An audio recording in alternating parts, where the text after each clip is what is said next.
Jim, what was your take on that one today? Obviously extremely disappointed in the way that the game panned out. I thought we started the game okay. Rangers had one or two chances early on, but I thought we rode that out in the first 3 or 4 minutes, and then the game settled down and we came into it and scored a good goal from our point of view, and that's what you want when you come here, and that's what we spoke about in the build up to the game all week, about trying to be positive from the offset and try and get our noses in front and see how they react. In fairness to Rangers, I thought they reacted really well, and the crowd were getting a little bit nervous and a wee bit anxious, and you could feel that in the stadium, but I thought the Rangers players responded very well to that and scored a good equaliser. From our point of view, we were disappointed with it, with the shape. It was a very straightforward pass through the middle of the back line. We didn't match the midfield run, and then that ends up disrupting the whole back line where Anthony Stewart needs to come over, and that leaves Čolak free in the middle of the penalty box. And there's one man you don't want to be alone in that area in current form. It's him. So they got their equaliser, and then it was a case of the last few minutes of the first half. Let's be sensible. Let's manage the game. Let's get to half time, level pegging, and we can make one or two changes and see how it goes in the second half. But unfortunately, we got done with a real sucker punch just on half time. I think it was in added time, in fact, in the first half, and poor free kick from our point of view. In hindsight, we probably should just clear our lines and put it into the stand and deal with the throw in.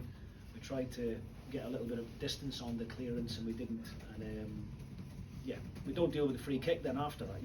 Kel Roos makes a brilliant save down low to his left, and unfortunately the Rangers players reacted quicker than mine, and Lundstrom's won't have a much easier finish than that all season. But even at 2-1 at half time, we spoke quite positively about still being in the game and not being too hard on ourselves, and go out and try and start the second half in a better fashion, and we did that, and we had a great chance.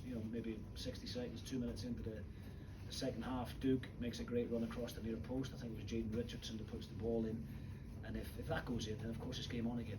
But thereafter, that was probably the one and only attempt that we had on goal, I think, in the whole of the second half. From that moment on, Rangers completely dominated the rest of the game.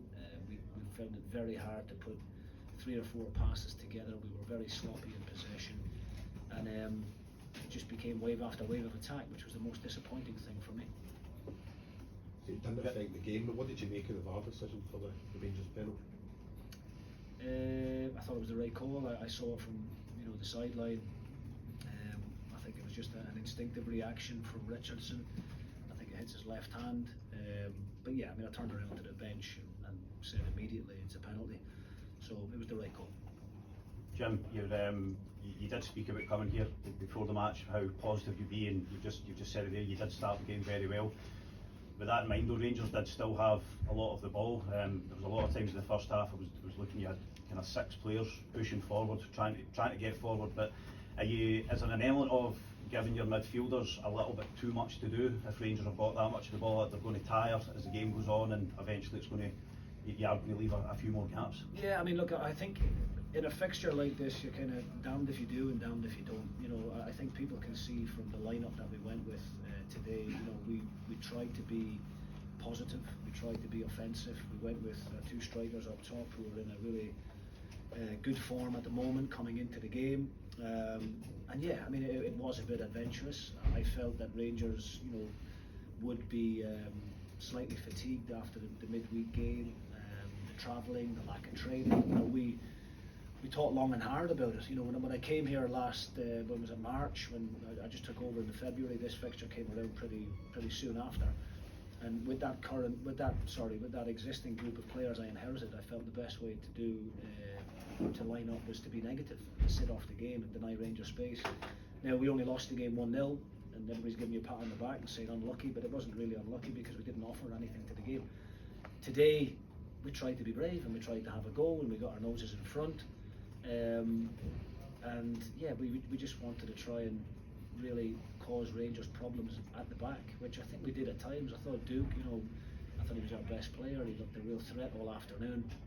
And look, can set up in two different ways. We tried to be positive today. You know, it hasn't worked. You know, and I deserve all the criticism that comes my way.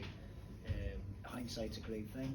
You know, I could have set up with a 5-4-1 and parked the bus on the 18-yard line and, you know, asked Rangers to come and break us down. But, you know, we'll go over all of that stuff. We analyse the games in great depth tomorrow and on Monday.